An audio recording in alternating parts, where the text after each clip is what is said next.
Welcome back to the kitchen, everybody. This is your boy, the Mad Chef, and tonight is a very, very, very special video because not only is this a Pinterest challenge, this is a very popular trending recipe that broke the internet in a unique way. I'm not sure if this is a viral recipe, but it is definitely one of the internet's most loved recipes. And on the subject of viral recipes, I know I mentioned doing a new section called Viral Food Challenges back in my 100 subscriber video, and the reason why you haven't seen any of them is because honestly, there aren't many worth recreating. I just am not a fan of them. But there are certain recipes that have merit to them that might not be viral, but are incredibly popular. This is the internet's favorite taco pasta. We're renaming the series from Viral Food Challenges to Internet Favorites. Now, guys, we're making taco pasta unlike any other ones you've ever seen before. We're giving this the Taco Bell treatment. And what I mean by that is we're going to make Taco Bell pasta like I would imagine Taco Bell doing it if they ever served it. Now, Taco Bell, if you ever catch this recipe and remake it in your stores, I at least want 70% royalties. Thank you. Goodbye. All right, so we're going to do everything from scratch. No store-bought, sauces or anything like that. We're making everything from scratch, and it all starts with our signature Mexican seasoning. Now, guys, there's a lot of new people on the channel, and in honor of our new people, I'm not going to stick another card out. Directing you guys to another video, watching a whole other process. You know why? Because in this channel, we believe in being nice to people.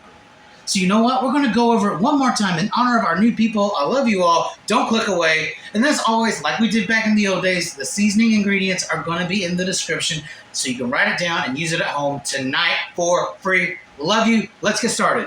Let's talk seasoning. In this container is 1 teaspoon kosher salt, 1 teaspoon ground black pepper, 1 teaspoon smoked paprika, 2 teaspoons of hot Mexican chili powder, 2 teaspoons of garlic powder, 1 teaspoon of onion powder, 1 teaspoon of cumin, 1 teaspoon of oregano, half a teaspoon of red chili flakes, and a quarter of a teaspoon of cayenne pepper, and we're going to mix that together. And in this bowl that you see me working right now is 2 1/4 pounds of 80/20 ground beef, and want to mix that in until everything is very well incorporated. And what's great about this Mexican seasoning is it's not a prepackaged taco mix. You don't have to add water. You don't have to really do a whole lot of draining. It sears into the meat and makes the most flavorful taco meat you've ever had. And on that note, we're going to go ahead and take this to the stove, sear it off, and brown it, and I'll meet you at the next step. All right, at this point, our ground beef is about halfway done, so I'm going ahead and turning on our pasta water, and tonight's pasta of choice is just some rotini. The original recipe that I took this from is from Diaries of a Real Housewife on Pinterest. I will leave a link in the description, but you're not going to want it after we make it like this. You'll see why soon. But we're going to keep it looking fairly similar to the original recipe. All right, at this point, it's been about 5 minutes, so it's time to drain our lovely beef. And also at this point, our pasta water is absolutely boiling, so we're going to go ahead and put our noodles in. And it's also very important to note that the rest of this recipe is going to come together very quickly, so it's very important to multitask and make sure we're on time with the rest of the ingredients. Don't worry, I believe in you. This is very simple. So all I've done here is really try to reduce and evaporate some of that extra liquid, that water at the bottom, because we don't want this to be soupy. And you need this next ingredient. This is my better than Taco Bell sauce, verified and proven by our in-house taste tester, Miss Mad Chef herself. All right, so this sauce has its own process, and I did not have the time tonight to kind of show you guys through it again. So there will be a card floating right here somewhere and a link in the description you need to make it. It will be the best taco sauce you've ever had in your life. All right, so the idea here is to add just enough better than Taco Bell sauce to completely cover our seasoned ground beef. Not enough to make it soupy or drippy, but just enough to have fully dressed taco beef. Because the idea here is, whenever you eat at Taco Bell specifically, you're going to put taco sauce on the beef. You see where this is kind of going to work here? I'm sort of satisfied with the results right now, so I'm going to go ahead and remove our fully dressed taco beef. Now, this next step of the taco pasta process is super unconventional. I know the original recipe says for you to go ahead and add your taco beef to the cooked pasta and then just stir in like a buttload of Fiesta blend cheese, and I feel like that is just plain lazy. We can do better. And also ask yourself, what would Taco Bell do? Well, I can tell you what they would do. We're going to be making a nacho cheese sauce. So inside of this saucepan is 4 tablespoons of unsalted butter. I'm going to go ahead and melt that down. If you haven't figured it out already, we're giving this pasta the fully dressed taco experience. You have the beef with the better than Taco Bell sauce already dressed, and then that nacho cheese. It's going to be like the perfect marriage between the ultimate taco and a pasta. And really, isn't that the whole point? And it's going to taste a lot like Taco Bell. So is there really any downside to this? I don't think so. However, I feel like we taste better than Taco Bell. It's kind of what we do on this channel. All right, and after all that nice unsalted butter has been completely melted off, we're going to go ahead and hit that up with 4 tablespoons of all-purpose flour. And you know what we're going to be doing at this point? You know, this is a roux. So we're going to go ahead and cook out this flour and butter mixture for about 2 minutes. All right, you see the cup. You know what's coming next. This is 2 cups of milk, topped with 4 tablespoons of heavy cream. And let's see how big of a mess I'm going to make by adding this in. Of course, we're doing this slowly in batches to make sure it doesn't get too thick and clumpy. And once we have achieved the desired thickness, which it shouldn't be too thick, but it shouldn't be runny either, kind of like what you see here. And honestly, I made a lot less mess than I usually do. Kind of proud of myself right now. Anyhow, so we're going to go ahead and add to it our beautiful nacho cheese inspired seasonings. And in this container is 1.5 teaspoons of kosher salt, 1.5 teaspoons of ground black pepper, 1 teaspoon of cumin, 1 teaspoon of cayenne pepper, half a teaspoon of smoked paprika. And we're going to go ahead and get that mixed in. And once we get it to a nice consistency, we're going to go ahead and keep hitting it up with the rest of the milk and cream. And we're going to go ahead and keep mixing and adding in the liquid until it reaches the right consistency to add cheese. In other words, it shouldn't be a clump, but it should be a nice thick bechamel where we can kind of just lift it up off the sides of the pot without actually lifting up the entire thing, with just enough viscosity to melt our cheese, which you're seeing exactly right here. This is exactly what you want. It's not too thick, but it's also ready for cheese.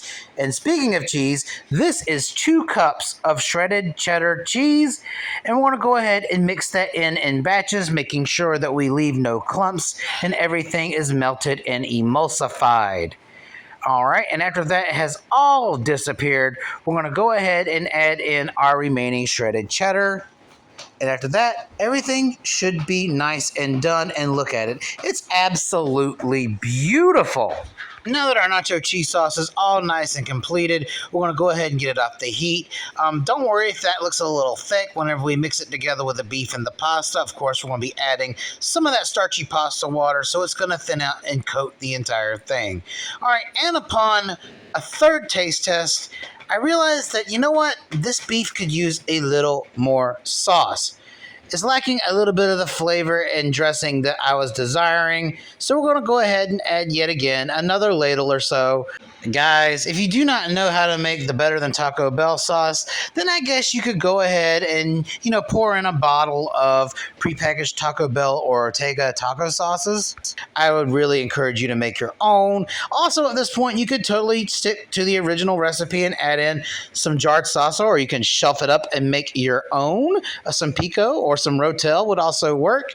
And now that I've gotten the beef to the desired taste, we're going to go ahead and wait on our pasta to finish boiling, and then we're going to assemble this legendary, record-breaking taco pasta. And the assembly for this recipe is not unlike the original from Pinterest. To our perfectly drained pasta, we're going to add in all of our deliciously dressed taco ground beef, and then we're going to stir it up in there, make sure everything is completely well combined. You want a lot of that taco sauce to stick to that rotini pasta. It's going to marry perfectly with the nacho cheese sauce whenever it comes into play, and it's going to be a complete taco experience. The cheese and the taco sauce are all going to become one thing. And speaking of the nacho cheese, we're going to go ahead and add in a couple of ladles of our fresh nacho cheese sauce. And like I mentioned earlier, don't worry about the thickness of this nacho cheese because we're about to come in clutch with 1 mug of this pasta water, adding it gradually. Anytime you make pasta, unless you're tossing it in the pan with the starchy pasta water, you need to at least reserve 1 whole mug of pasta water. Now, we may not be using all of this, but you see what's happening here? It's breaking down that cheese, and it's emulsifying with the taco sauce, the beef, and everything. It's becoming one genuine sauce, not 2 things here. Everything is combining and marrying perfectly as it should. And we're going to keep repeating this process until everything is perfectly combined. And for the last layer of nacho cheese, I made a conscious decision to not add any pasta water because I wanted to give this sauce some gooiness, some stringiness. And also, when you're using the starchy pasta water, keep in mind that it's got salt in it from the boiling process. And the last thing I wanted to do was make this inedible due to the salt. And look what that last batch of gooey cheese did. Look at this pot of absolutely sensual pasta. And all that's left to do is to try this thing out. All right, guys, and that is it. And honestly, this took no time to put together using really fresh ingredients. There were no store-bought sauces, none of that bull crap that's in those Pinterest recipes. And we were done cooking in about 22 minutes, making this also weeknight gourmet. The original Pinterest pasta said about 30 minutes, and it's using all these artificial ingredients, all this lazy stuff. This took less time than the Pinterest recipe, and we're using better ingredients. And all I did to jazz up my bowl of taco pasta is put a little bit of fresh cilantro on top for some herbaceousness and brightness. So, with that being said, let's take a bite. It smells good. The idea is good, but did it translate?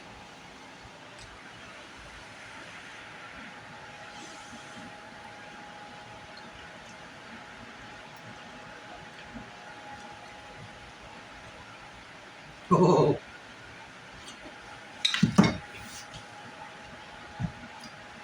Oh my God. This is taco pasta. What's on the internet is not taco pasta. We've done something unprecedented, and Taco Bell, if you steal this idea, I'm taking you to court, even though I have no money. All right, until next time, please don't forget to like, share, and subscribe, and I'll see you in the next video. Have a good night.